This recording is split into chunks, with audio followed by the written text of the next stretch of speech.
মাঝে মাঝে প্রকৃতি এমন একটা রূপ ধারণ করে যে পুরো ব্যাপারটাকে ভীষণ অবাস্তব মনে হয়। মানে ভাবলে মনে হবে বিশাল একটা রান্নাঘরের ভেতরে যেন আমরা সবাই আটকে আছি। হুম, অদ্ভুত একটা পরিস্থিতি। একদম। আর সেই রান্নাঘরে ধরুন একই সাথে একটা পেল্লায় সাইজের ওভেন সর্বোচ্চ তাপমাত্রায় চলছে, আর ঠিক তার পাশেই একটা ব্লেন্ডার ফুল স্পিডে ঘুরছে। মানে প্রচণ্ড দহন, আর তার সাথে সবকিছু লণ্ডভণ্ড করা এক তীব্র ঘূর্ণি। আজকের এই বিশ্লেষণে আমরা ঠিক এমনই এক চরম এবং বিশৃঙ্খল পরিস্থিতি নিয়ে আলোচনা করতে যাচ্ছি। রাইট। আজকের দিনটি মানে ৭ই মে ২০২৬-এর যে ওয়েদার ডেটা আমাদের হাতে আছে, সেটা কিন্তু ঠিক ওই ওভেন আর ব্লেন্ডারের মতোই। হ্যাঁ, আমাদের হাতে বাংলাদেশ আবহাওয়া অধিদপ্তর, বাংলাদেশ ওয়েদার অবজারভেশন টিম বা বিডব্লিউওটি, স্বাস্থ্য অধিদপ্তর, ডিজাস্টার ফোরাম এবং বেশ কয়েকটি সংবাদ মাধ্যমের রিপোর্ট রয়েছে। এগুলো ঘাঁটলে দেখা যায় একদিকে ভয়ঙ্কর তাপপ্রবাহ, অন্যদিকে প্রলয়ঙ্করী কালবৈশাখীর শঙ্কা। একই দেশে একই দিনে এমন দুটো সম্পূর্ণ বিপরীত চিত্র।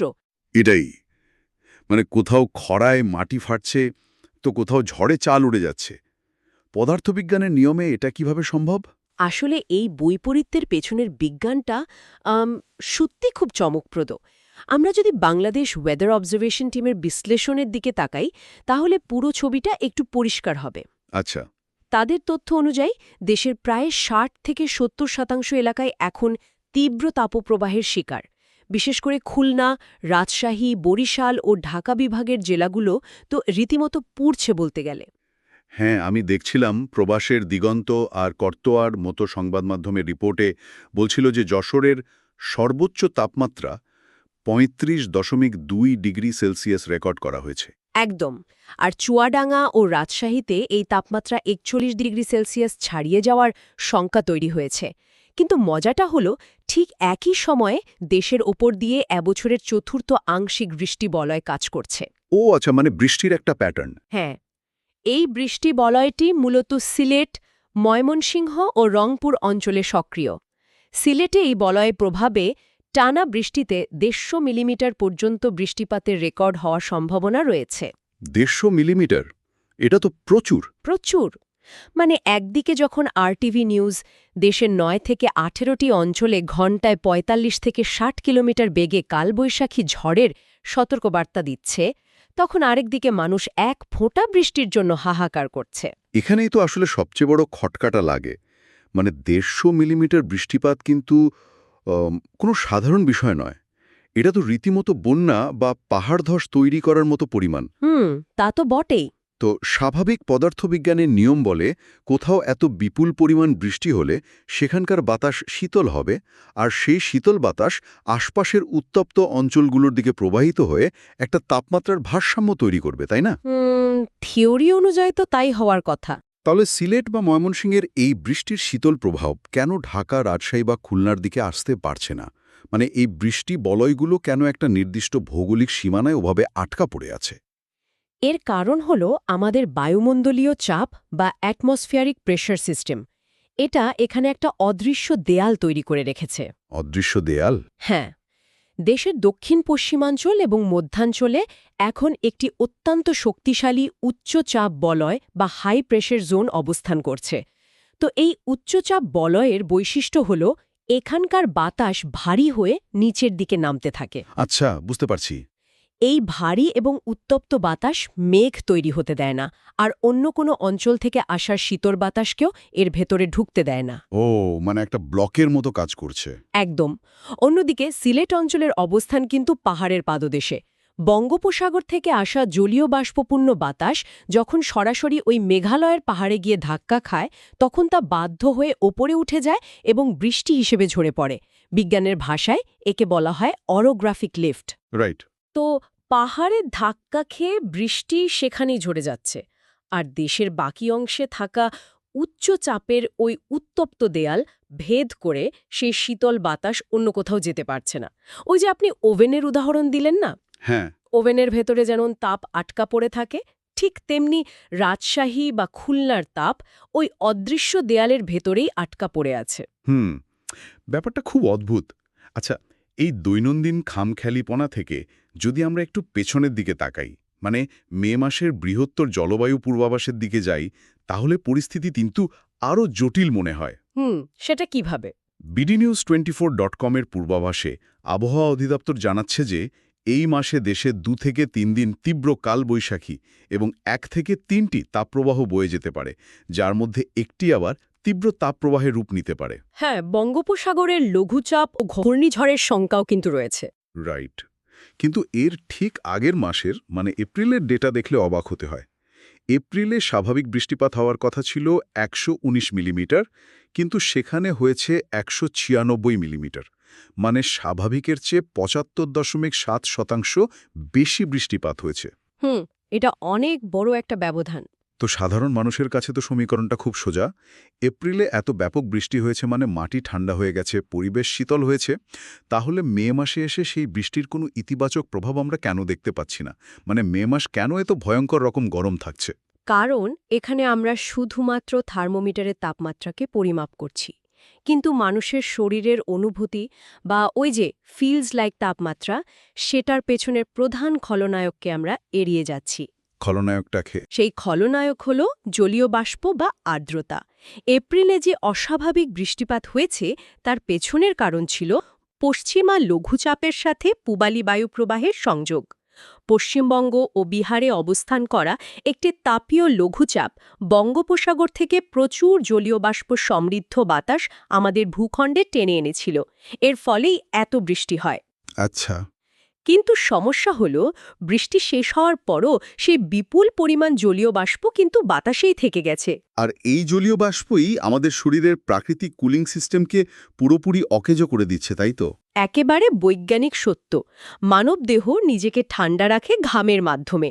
শরীর যখন গরম হয় তখন চামড়ায় ঘাম তৈরি হয়, আর সেই ঘাম যখন বাতাসে শুকিয়ে যায় বা বাষ্পীভূত হয় তখন তা শরীর থেকে তাপ শুষে নিয়ে যায়। এভাবেই আমরা স্বস্তি পাই আসলে।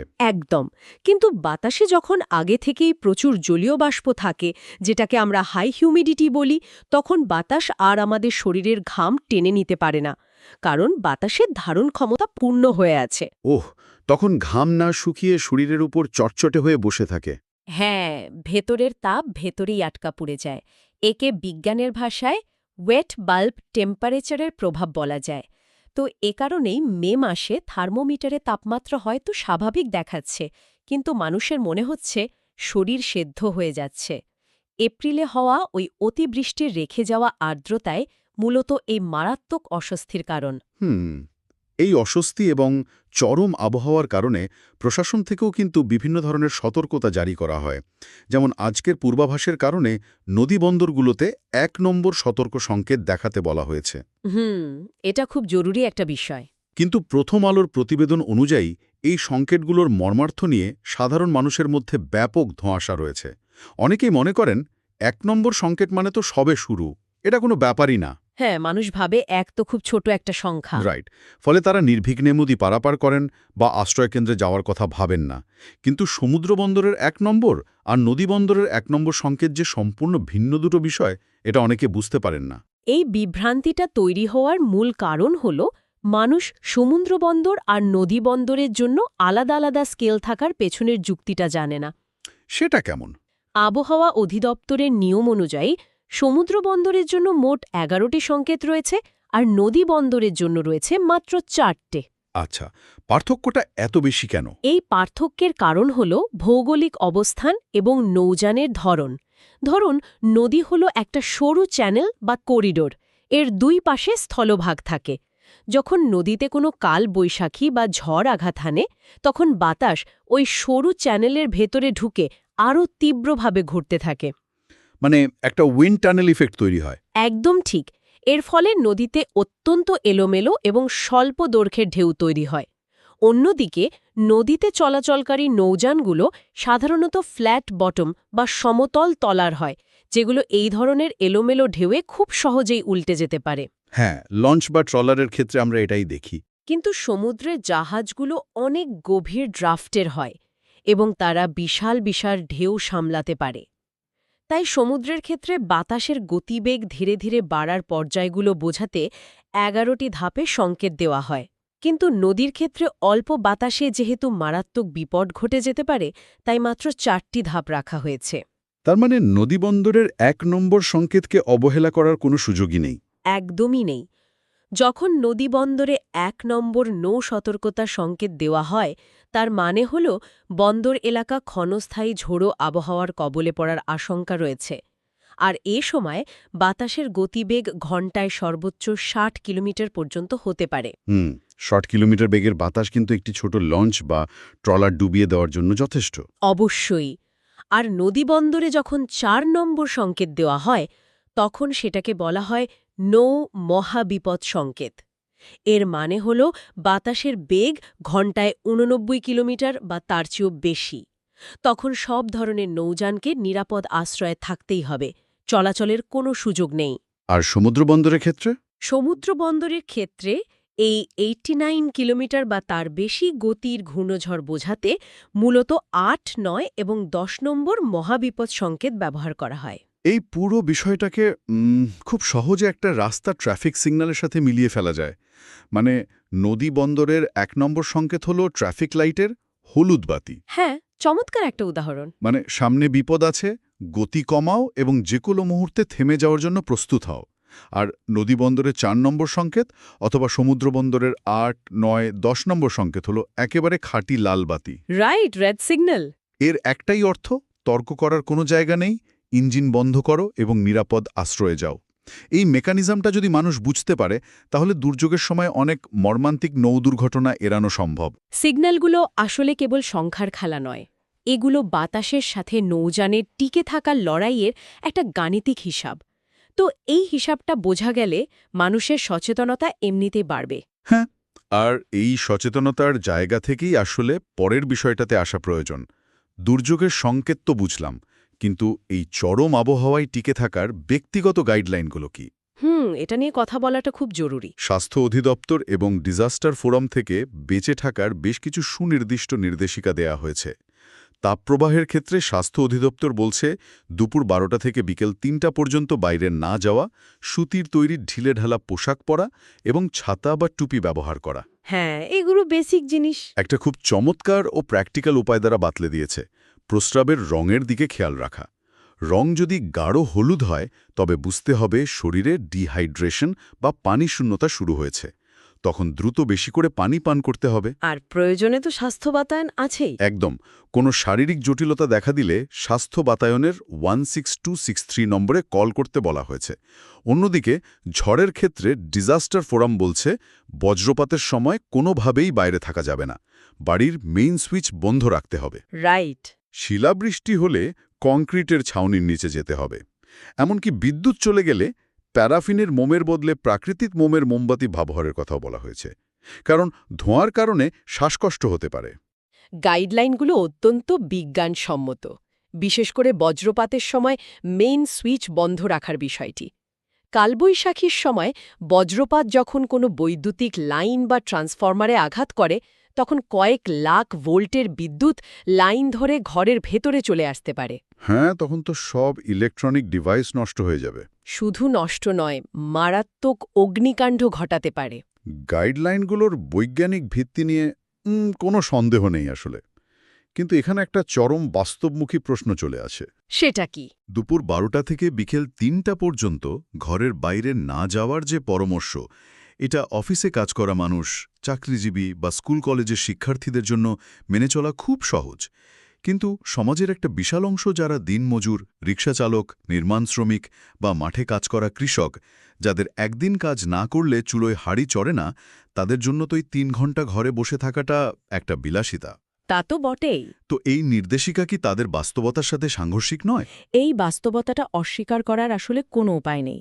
তবে স্বাস্থ্য অধিদপ্তরের গাইডলাইনও কিন্তু এই রূঢ় সত্যটাকে এড়িয়ে যায়নি। ওহ, তারা এটা ড্রেস করেছে। হ্যাঁ, তারা এই দিনমজুর, রিকশাচালক, কৃষক, শিশু, গর্ভবতী মা ও বয়স্কদের অধিক স্বাস্থ্য ঝুঁকিতে থাকা গোষ্ঠী হিসেবে আলাদা করে চিহ্নিত করেছে। যারা পেটের দায়ে কাজ বন্ধ রাখতে পারবেন না, তাদের জন্য কেবল ঘরে থাকার পরামর্শ দেওয়া হয়নি, বরং ঝুঁকি কমানোর কিছু কৌশল বা মিটিগেশন স্ট্র্যাটেজির কথা বলা হয়েছে। আচ্ছা, কৌশলগুলো কেমন? যেমন ধরুন, টানা কাজ না করে কাজের ফাঁকে ফাঁকে ছায়ায় বা গাছের নিচে কিছুক্ষণ বিশ্রাম নেওয়া, সুতির গামছা বা কাপড় ভিজিয়ে মাথা ও ঘাড় ঢেকে রাখা, যাতে সরাসরি রোদ না লাগে। আর সবচেয়ে গুরুত্বপূর্ণ হল হিটস্ট্রোকের প্রাথমিক লক্ষণগুলো চিনে রাখা। সেই লক্ষণগুলো আসলে কি কি? অতিরিক্ত তাপের কারণে মানুষের শরীর যখন আর ঘাম তৈরি করতে পারে না, মানে হঠাৎ করে ঘাম বন্ধ হয়ে চামড়া খসখসে হয়ে যায়, প্রচণ্ড মাথা ঘোরে বা বমি ভাব হয়, তখন বুঝতে হবে পরিস্থিতি সাধারণ গরম থেকে হিটস্ট্রোকের রূপ নিচ্ছে। ওহ, এটা তো খুব ক্রিটিক্যাল একটা পর্যায়। হ্যাঁ, এটা একটা মেডিকেল এমার্জেন্সি। গাইডলাইনের মূল উদ্দেশ্য হল এই লক্ষণগুলো দেখা দেওয়ার সাথে সাথে যেন মানুষ কাজ থামিয়ে দেয় এবং পর্যাপ্ত স্যালাইন বা পানি পান করে। কাজ হয়তো থামানো যাবে না, কিন্তু কাজের ধরনটা পাল্টে এই চরম পরিস্থিতির সাথে খাপ খাইয়ে নিতে হবে। এই খাপ খাইয়ে নেওয়ার কথায় একটা দারুণ প্রসঙ্গ মাথায় এলো। আমরা এতক্ষণ আলোচনা করছিলাম কিভাবে মানুষ ব্যক্তিগত পর্যায়ে এই ওভেন আর ব্লেন্ডারের মতো আবহাওয়ার সাথে খাপ খাইয়ে নেওয়ার চেষ্টা করছে। হুম। কিন্তু অনেক সময় রাষ্ট্র বা প্রাতিষ্ঠানিক কিছু রুটিনও আমাদের জন্য একটা অপ্রত্যাশিত ঢাল হয়ে দাঁড়ায়। বিশেষ করে শিক্ষার্থীদের কথা যদি ধরি, এই চরম আবহাওয়ায় তাদের নিরাপত্তা নিয়ে অভিভাবকরা সবচেয়ে বেশি চিন্তিত থাকেন। একদম। বাচ্চাদের বিষয়টা তো সবসময় স্পর্শকাতর। ঠিক এই প্রেক্ষাপটে যুগান্তরের প্রকাশিত ২০২৬ সালের শিক্ষা প্রতিষ্ঠানের ছুটির তালিকাটা দেখলে একটা অদ্ভুত স্বস্তির সমীকরণ চোখে পড়ে। হ্যাঁ, সরকারি বেসরকারি কলেজের ছুটির ক্যালেন্ডারটা এবার বেশ পরিকল্পিত মনে হচ্ছে। এবছর সাধারণ কলেজগুলোতে মোট ছুটি ৭১ দিন থেকে বাড়িয়ে ৭২ দিন করা হয়েছে। আর কারিগরি প্রতিষ্ঠানে কারিগরি প্রতিষ্ঠানগুলোতে এই ছুটি ৫৬ দিন। ছুটির বিভাজনগুলো খেয়াল করলে দেখা যায় বছরের শুরুতে পবিত্র রমজান, ঈদ উল ফিতর ও গ্রীষ্মকালীন ছুটি মিলিয়ে ১৮ ফেব্রুয়ারি থেকে ২৫ মার্চ পর্যন্ত টানা ২৬ দিন বন্ধ ছিল। এরপর দুর্গাপূজা এবং অন্যান্য ছুটি মিলিয়ে অক্টোবরের ১৮ থেকে ২৯ তারিখ পর্যন্ত ১০ দিন এবং বছরের শেষে শীতকালীন অবকাশ হিসাবে ডিসেম্বরের ১৭ থেকে ৩১ তারিখ পর্যন্ত ১১ দিনের ছুটি রয়েছে। প্রতিষ্ঠান প্রধানের হাতেও সংরক্ষিত ৩ দিনের ছুটি আছে। হ্যাঁ, এটা তো রেগুলার ব্রেকগুলো। কিন্তু ক্যালেন্ডারের যে অংশটা বর্তমান পরিস্থিতির সাথে সবচেয়ে বেশি মিলে যাচ্ছে তা হল ঈদ উল আজহার ছুটি। মে মাসের ২৪ তারিখ থেকে শুরু করে ৫ জুন পর্যন্ত টানা ১০ দিনের একটা ছুটি রাখা হয়েছে শিক্ষার্থীদের জন্য। রাইট। এবং এই নির্দিষ্ট সময়টা কিন্তু আমাদের আজকের আবহাওয়ার পূর্বাভাসের সাথে সরাসরি মিলে যায়। কিভাবে? একটু আগে আমরা আবহাওয়া অধিদপ্তরের মে মাসের দীর্ঘমেয়াদী পূর্বাভাসের কথা বলছিলাম না? সেখানে স্পষ্ট বলা আছে, মে মাসের মাঝামাঝি থেকে শেষ ভাগে দেশে তীব্র তাপপ্রবাহ বয়ে যেতে পারে, প্রলয় কঙ্কারি কালবৈশাখী হতে পারে এবং বঙ্গোপসাগরে ঘূর্ণিঝড়েরও আশঙ্কা রয়েছে। আচ্ছা। ঠিক সেই ভয়ঙ্কর সময়টাতেই, মানে ২৪ মে থেকে শিক্ষার্থীরা ঘরে বসে টানা ১০ দিন ঈদের ছুটি কাটানোর সুযোগ পাচ্ছে। এটা একটা চমৎকার সমাপতন। মানে যখন বাইরের তাপমাত্রা ওভেন হয়ে জ্বলবে কিংবা কালবৈশাখীর তাণ্ডবে ব্লেন্ডারের মতো সব লণ্ডভণ্ড হতে থাকবে, ঠিক তখন লাখ লাখ শিক্ষার্থীকে আর যানজট ঠেলে রোদে পুড়ে বা ঝড় বৃষ্টির ঝুঁকি নিয়ে শিক্ষা প্রতিষ্ঠানে যেতে হবে না। একদম তাই। পরোক্ষভাবে এটা দুর্যোগ ঝুঁকি হ্রাসের একটা বিশাল হাতিয়ার হিসেবে কাজ করছে। রাস্তায় লাখো মানুষের উপস্থিতি কম থাকা মানেই হল হিটস্ট্রোক বা ঝড়ের কারণে দুর্ঘটনার ঝুঁকি জ্যামিতিক হারে কমে যাওয়া। শুধু তাই নয়, এর ফলে শহরের আরবান হিট আইল্যান্ড ইফেক্ট বা যানজট থেকে সৃষ্ট অতিরিক্ত তাপমাত্রাও কিন্তু কিছুটা নিয়ন্ত্রিত থাকবে। প্রকৃতি যখন তার সবচেয়ে রুদ্র মূর্তিতে আবির্ভূত হওয়ার প্রস্তুতি নিচ্ছে, ঠিক তখনই প্রাতিষ্ঠানিক ক্যালেন্ডারের এই ছুটি একটা বিরাট স্বস্তির কারণ হয়ে দাঁড়িয়েছে। আজকের এই দীর্ঘ বিশ্লেষণে আমরা আবহাওয়ার চরম বৈপরীত্য থেকে শুরু করে সংকেতের পেছনের বিজ্ঞান, বেঁচে থাকার লড়াই এবং এই প্রাতিষ্ঠানিক খাপ খাইয়ে নেওয়ার বিষয়গুলো নিয়ে আলোচনা করলাম। সবকিছু মিলিয়ে এই যে প্রকৃতির অদ্ভুত খামখেয়ালিপনা, এটাকে আমরা শেষ পর্যন্ত কিভাবে মূল্যায়ন করতে পারি? পুরো আলোচনা শেষে প্রকৃতির এই দ্বৈতরূপের একটা চরম বাস্তবতা কিন্তু আমাদের সামনে এসে দাঁড়ায়। একে বলা যায় কৃষির প্যারাডক্স বা বৈপরীত্য। কৃষির প্যারাডক্স সেটা কি রকম? আমরা ডিজাস্টার ফোরামের সতর্কবার্তায় দেখেছি যে কালবৈশাখী এবং শিলাবৃষ্টির কারণে মাঠে থাকা বোরো ধান এবং গ্রীষ্মকালীন সবজির ব্যাপক ক্ষতির আশঙ্কা রয়েছে। এমনকি আকস্মিক পাহাড়ি ঢল বা প্রবল ঝড়ে ফসল রক্ষা বাঁধগুলো ভেঙে গিয়ে কৃষকদের সারা বছরের পরিশ্রম এক নিমেষে শেষ হয়ে যেতে পারে। হ্যাঁ, এটা তো চরম ধ্বংসের চিত্র। এটা হলো ধ্বংসের চিত্র। কিন্তু বাংলাদেশ ওয়েদার অবজারভেশন টিমের তথ্য থেকে আমরা আবার আরেকটা চিত্র পাই। দেশের ওপর দিয়ে বয়ে যাওয়া ওই যে আংশিক বৃষ্টি বলয়ের কথা বললাম, তার কারণে দেশের অন্তত 10 থেকে 15% অঞ্চলের কৃষি জমির সেচের চাহিদা সম্পূর্ণ প্রাকৃতিকভাবেই পূরণ হয়ে যাচ্ছে। মানে যে বৃষ্টির কারণে এক জায়গায় বাঁধ ভেঙে ফসল তলিয়ে যাচ্ছে, ঠিক সেই একই বৃষ্টি অন্য একটা অঞ্চলে কৃষকের জন্য আশীর্বাদ হয়ে আসছে। ঠিক তাই। তার মানে ওই কৃষকদের পাম্প চালিয়ে মাটি থেকে পানি তোলার যে খরচ বা কৃত্রিম সেচের বিশাল ব্যয়, সেটা পুরোপুরি বেঁচে যাচ্ছে। একদম। একদিকে যেমন প্রকৃতি সবকিছু কেড়ে নিচ্ছে, অন্যদিকে সেই প্রকৃতি আবার জীবনদায়ী সেচ দিয়ে প্রাণ সঞ্চার করছে।